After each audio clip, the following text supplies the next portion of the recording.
Are you looking for some new cookware to invest for the long term, or maybe even buy as a gift for somebody who loves to cook? Well, in this video, we're going to be talking about 3 of my favorite types of cookware, as well as a few of the reasons why I chose to invest in these and some tips for maintaining and using them in your cooking. Stay tuned. Konnichiwa, Pat Tokuyama here, creator of All Day I Eat Like a Shark and the Japanese Cooking Club, where I help people learn how to make plant-based Japanese food. If you are new here, say hello in the comments below to let me know where you're watching from, and subscribe if you want to see more videos kind of like the one that we are watching or you're watching today. Oh yeah, you might be interested in hearing about 1810 stainless steel and why it's so perfect for cooking. Stay tuned until the end. So the pots and pans that you use in your cooking are arguably some of the most important tools in your kitchen. But we are not here to argue today.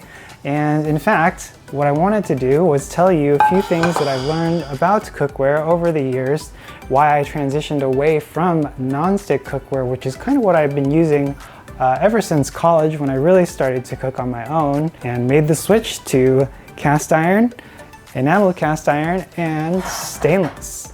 And you also might be interested in what I would do differently, knowing what I know now, instead of purchasing cast iron. Let me know in the comments right now with your guess, and you'll see in just a bit whether or not you're correct. So if you haven't already invested in any kind of really good quality cookware, as in something that's going to last you lifetimes, generations, or as something that you can pass on to your kids and their grandkids and so on as an heirloom, for example, you might be interested in something like cast iron, or something like enameled cast iron, or even stainless steel. Each of these 3 types of pots and pans can last for a very long time, probably longer than your lifetime, which is a good thing as compared to something like non-stick. Generally, non-stick is something that's supposed to be replaced every 2 to 3 years, depending on how much you're using it.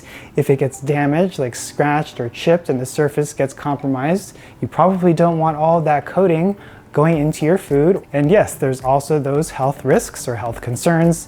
If you have heard, the non-stick coatings are not necessarily the best thing that you might want to be cooking with, especially if they can evaporate or get cooked off, depending on how high of a heat that you're using to cook whatever it is that you're cooking in your non-stick pan. So non-stick coatings may or may not be something that you want to include in your cooking routine. And so that was one of the reasons why I stopped using that kind of cookware. So the safety reason was number 1.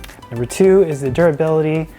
For all of these types of pans, like I mentioned, they can last over several lifetimes, especially if you're taking good care of them.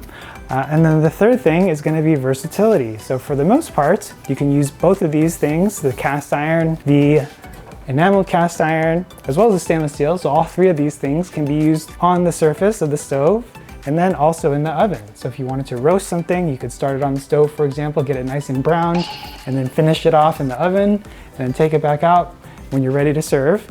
And that makes for a very unique way to cook as compared to non-stick, with which you cannot use it in the oven. So depending on the things that you're cooking, that may or may not matter to you. So you've got to ask yourself a few questions if you're preparing to invest in some good cookware, and I'll list a few of these for you right now to help you make your decision. Question number 1, how do you cook? Do you plan on searing your food so you get a nice brown crust, a little bit of a Maillard reaction to give you a little bit of caramelization, some nice crispy textures with a little bit of sweet umami, some complexity from that Maillard reaction, which is a very unique reaction that happens for certain types of foods when you cook them and give them a nice crust, or you roast them, kind of like coffee. So if you sear foods, you may want to consider something that has a high thermal capacity or heat capacity, ability to hold heat once it gets heated, kind of like cast iron, enamel, or stainless steel, which doesn't have as high of a thermal capacity, but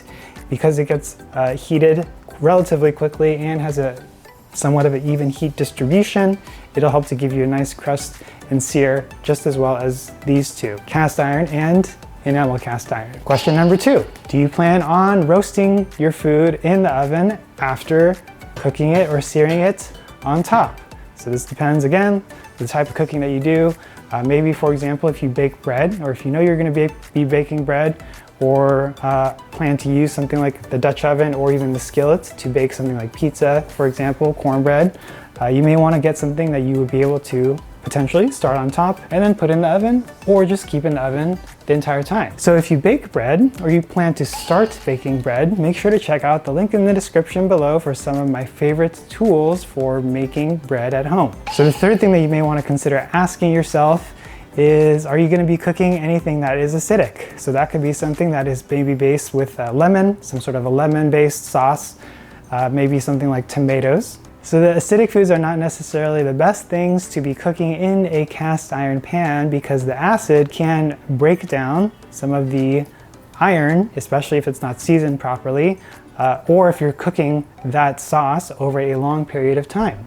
And if you cook any kind of tomato sauces, maybe sometimes you might want to cook that on low heat over a long period of time, as in like several hours, for example, which may not be the best thing for your cast iron. If you have enamel, that's a different story, because the enamel protects the iron, so it's not really a big deal. And if you have stainless, no big deal at all.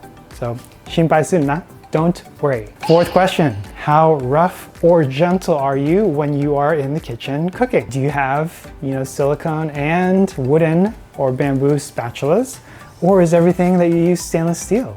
And do you like to bang and scratch and blah? So depending on how rough or gentle you are, you probably don't necessarily want to be using non-stick cookware, because that's going to get scratched and that's going to get damaged. In that case, if you are not worried about being so careful, as in gentle with all of your cooking, maybe you can get something like a cast iron, enamel, or stainless steel, where it doesn't matter how rough or gentle you are. The fifth question you may want to ask yourself before you purchase your new set of cookware is, do you frequently find yourself with maybe no free hands because your hands are tied? Maybe you're holding a tea and you can't put it down, or you have your other hand reaching for ingredients like the oil, whatever other things you got going on. And maybe your other hand doesn't necessarily want to be holding something really heavy like this cast iron pan, which is kind of not that heavy, but it is actually kind of heavy. So you might want to use two hands so you don't burn yourself. Or alternatively, get something that is light, like a stainless steel pan, or even better, carbon steel, which is going to be a lighter version of cast iron. And if you remember at the beginning of the video, I told you what I would have done differently, knowing what I know now about cookware, is instead of buying both of these cast iron pans, I would have bought a carbon steel pan, which has the same sort of iron surface that can become coated with a patina, which is a non-stick layer that helps to make it non-stick, even though it's a sticky pan. But they're much lighter and offer the same benefits of using a cast iron, in that they have relatively even heat distribution and they can be non-stick and last a long time. So instead of cast iron, consider getting carbon steel. Same benefits, much lighter. However, it has some of the same drawbacks as well and requires a little bit more care than something like enameled cast iron or stainless steel. How many people do you cook for? So if you don't really make too much food, maybe you live by yourself, hitorikurashi is the word in Japanese, you live by yourself and you're just cooking for one. Maybe you don't necessarily need a large skillet, or you don't necessarily need a large pot, and something small on the smaller side, like the forequart here, or a small skillet like this, would be just fine. Let's say you have like a large family, maybe like 6 or 7 or 8 people that you usually cook for, you're probably gonna want something a little bit on the bigger side. So something like this, as well as something like that. So in that case, you might want to use larger cookware that is a little bit easier to handle, because this stuff is very heavy, especially if it's full of food, it's gonna be really heavy. And in that case, you may wanna consider stainless steel, which is my go-to cookware. So now that we're done talking about cast iron, we're gonna be talking about my go-to cookware, stainless steel. So I actually have 2 of these saucepans here, stainless steel. Both of these I got at Sur La Table. And if you aren't familiar with the different types of names for cookware, we're gonna do a quick overview so you're familiar. So this is the clad weeknight pan. I use this probably the most out of all of these stainless steel pieces. And the reason that I got this is, one, I wanted something that had high walls, as you can see here. I think these are about 3 to 4 inches tall. So whenever you're doing some sort of a stir fry, or even making a sauce like for pasta or whatever, it's not going to splatter and make a mess on your stove because the walls are relatively high. So relatively high as compared to my frying pans, you can see, which are about half of the height of my weeknight pan. That extra bit of height does make a difference. A couple of things on terminology before we get started. So this is a frying pan, and then this over here is a saucier. I don't know if it's a French word or not, but I think you know what I'm saying, and that's what this is. It's got a rounded bottom, so if you are cooking a sauce in it, it'll help to evaporate relatively quickly. These are two of my saucepans, good for evaporating sauces or reducing sauces. And then this is a weeknight pan, sort of like a hybrid of a saute pan, which is going to have straight up and down sides. And I also got a mini saute pan here, which has the straight sides. Great for making very small batches of sauces. And this is my stock pot, which also has a strainer, perfect for doing some steamed vegetables and especially for pasta. So here's the steamer basket that it came with.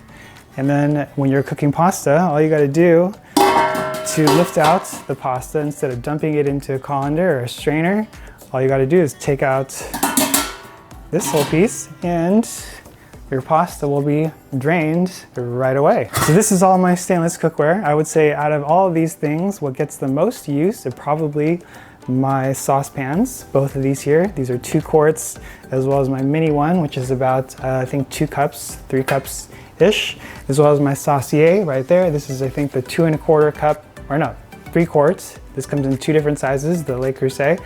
And this is the larger one, the 3 quarts.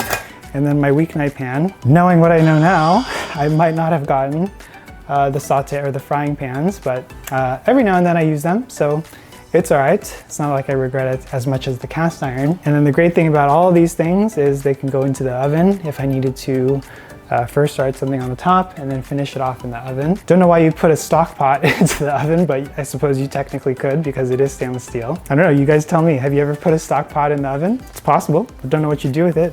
Never considered it. So let's get into some of the pros and cons of stainless steel cookware. Pro number 1 is it's very versatile. You can use it on the stove, you can put it in the oven. Key point there, you can use it for any kind of food. You don't need to worry about the acidity like you do with cast iron. Durability, that's number 2. These are going to be lasting quite a long time. You don't have to worry about chipping, about scratching. I try not to use stainless utensils, even though I have a couple. I tend to use mostly wood or silicone so that the bottoms of my pans don't get too scratched, but if you had to, you could use stainless steel utensils. Third thing is non-reactive, so kind of like cast iron, enameled cast iron. Stainless is not going to react with your foods, so if you're cooking tomato sauces, for example, or lemon, it's not going to necessarily be something that you need to be concerned about as you would with cast iron, especially if you like to simmer your tomato sauces for a long period of time. Fourth thing is predictable heating. So generally these have several layers of metal which help to evenly distribute to the heat, just like you would want in an ideal situation. So in general, if you get an all-clad brand like I have here, you might get something that has 3 layers of metal, which helps to evenly distribute the heat around the pan so that your food is evenly cooked. And what that helps to do is cook your food evenly and also give you a little bit of predictability once you get familiar with the way that stainless steel cooks your food. And then the 5th and most important thing is that these are low maintenance. So instead of worrying about being gentle or super rough with your cookware, you can cook however you want without worrying about damaging the surface, which is unlike cooking with non-stick cookware. And they're relatively low maintenance. Yes, if you do char your food or if you have some grease that can build up, you may notice some grease building up depending on if you're cooking some oily foods or whatever, or you didn't clean it properly. What you can do is use Barkeeper's Friend. And this is what Barkeeper's Friend is. There's other alternatives to Barkeeper's Friend if you don't want to use this. But basically what Barkeeper's Friend is like an acidic powder with which you can make a paste and help to dissolve anything that has crusted onto your stainless cookware, as well as your enameled cookware, or even your stone countertop or stainless sink. And it helps to clean things off very nicely. One thing to keep in mind though is if you have cast iron cookware, you do not want to use Barkeeper's Friend, unfortunately, because it is an acid. It's going to just eat away at the iron, especially if it's not seasoned properly, or even your seasoning, which is not what you want. No good for cast iron. So now that you know 5 of the pros of stainless cookware, let's talk about a few of the cons. So one is that you do need to be mindful of the handles. So generally, when I'm cooking on the stove with my stainless, I usually have to wear either an oven mitt or just wrap a towel, tea towel, over the handles so that I don't burn myself, because they do get hot. Usually non-stick cookware, at least the kind that I had in the past, didn't have handles that got hot. So that's something that you should keep in mind. Second thing is that because they are sticky, they're not non-stick, they're not considered non-stick, they can be sticky, but there's 2 ways that you can get around that. One is by using cooking oil, cooking spray, or making sure that it's preheated properly and the pan is hot, which is gonna help the food to not stick to the bottom. So the third con is gonna be price. Yes, non-stick cookware tends to be on the cheaper side, at least as compared to some of the stainless steel cookware like all clad. But I would encourage you to think of this, the cookware that you use, as an investment, not only in your kitchen and your cooking, but also your long-term health and the priceless experience of cooking delicious food at home without any issues or concerns about your health, and low maintenance, which is why stainless is one of my favorite things to cook with. So are you considering making a switch now? Maybe you don't have any stainless or enameled cast iron cookware or carbon steel cookware. Do you think you would switch right now? If you are, let me know in the comments below. And if you already have made that change, let me know if I missed anything that actually caused you to make the switch already. Perhaps that might inspire somebody else to make the change as well. So 5 tips that I have for you if you are considering getting stainless steel cookware, or you already have some stainless steel cookware in terms of maintenance. One is going to be to use Barkeeper's Friend. Whenever you have something that's stuck to your pan, or if you have some grease, or you have something that's burnt, like a burnt piece of food that won't come off when you scrub it, just put some Barkeeper's Friend on there, a little bit of water to make a paste, let it sit for a little bit, maybe rub it a little bit, and maybe in 10 to 15 minutes, it'll come right off. Second thing is to use an oven mitt or a kitchen towel, a tea towel. So I have my Kevlar oven mitts. These are nice and thick, and these are good for taking hot things like a Dutch oven out of the oven, or cast iron out of the oven, because they're nice and thick here. So these are something that I would recommend. They're made of Kevlar. You can get a couple of those if you want, linked in the description below in the video. So the third tip for you guys and your stainless steel cookware is to get the sizes that you think you'll need the most. So if you don't cook large amounts of food, you may not necessarily need something as large as this weeknight pan, or something as large as a stock pot. But if you do cook often, or you do cook a lot of different foods, maybe you might want 2 saucepans, for example, or different sizes. And then the fourth thing is going to be, consider getting a set, especially if you're going to be starting from scratch, or getting something as a gift for somebody who's starting from scratch, because sets generally tend to come with matching lids, which helps to make everything easier, at least in terms of finding a lid. So the fifth thing that I have for you in terms of tips for stainless steel cookware is to consider just getting the at least the base model for all clad, which is just 3 layers of metal on the bottom. They have other more expensive, more complicated layers of metals, which are going to be a little bit more expensive, but I think if you just get the base model, you're going to get all the benefits of stainless steel cookware without having to spend extra money or more money than necessary. But that's my opinion. Maybe others disagree or would argue otherwise, and if you do, maybe you can share your arguments below. Would always be willing to listen and learn from your experiences as well. So 5 tips on enameled cast iron or cast iron. First thing is going to be to consider getting carbon steel cookware instead. Like I mentioned, it has all the benefits of cast iron and it's much lighter. The only difference is going to be the thermal mass, of course. So if you are going to be cooking large quantities of food that's may drop the temperature of the pan, that may be something that you want to consider. But if not, then maybe carbon steel will be something that you can buy instead. Number 2, instead of getting cast iron, consider getting enameled cast iron, because it's easier to maintain, a little bit easier to clean, and you don't necessarily need to be worried about acidic foods. Third thing is going to be to use wood and silicone utensils, especially for cast iron and non-cast iron, so you don't damage the surface, either the patina that you had worked so many years or so many days to create, or the enamel surface coating of the enameled cast iron. 4, use Barkeeper's Friend only on the enameled cast iron and do not use it on cast iron. And then 5 is to avoid, I think this goes without saying, but to avoid extreme changes in temperature. So if you have super hot pan or pot that's cast iron or enameled cast iron,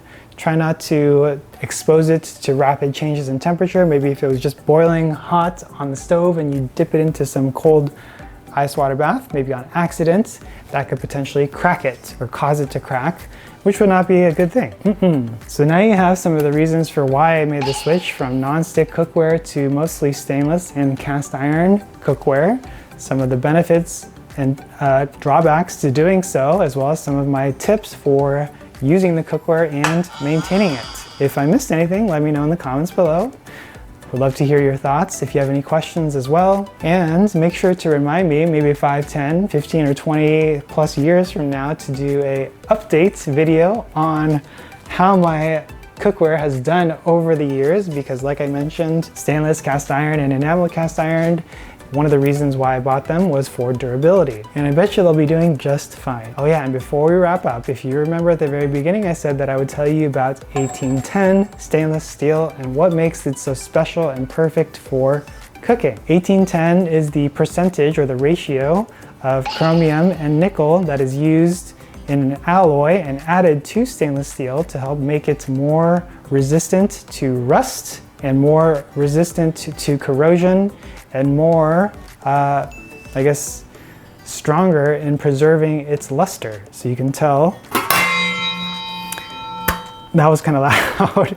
So you can tell these are somewhat shiny, and that's thanks to that mixture. So if you've ever wondered, research has shown that the 1810 chromium to nickel, and when that's added to stainless steel, it tends to provide the best performance in terms of preventing breakdown or corrosion, as well as preserving the shininess of stainless steel. How about that? So chromium protects the surface from acids, while the nickel helps to also prevent corrosion and preserve the surface integrity, making stainless steel what it is that we're looking at right now, and so perfect for cooking, whatever type of cooking that you do. And it also adds to the even heat distribution properties of stainless steel cookware and durability. So now you know 1810 stainless steel means that you have the most durable, most corrosion resistant, most even heat distributing cookware, some of the most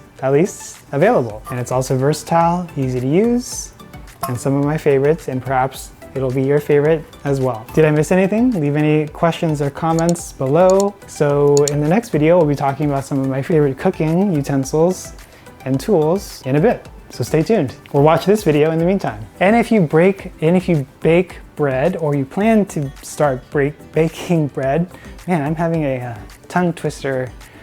It's not really a tongue twister, but I'm having trouble getting that out. Those things are not necessarily the best things to be cooked in a cast iron, because the acids can help.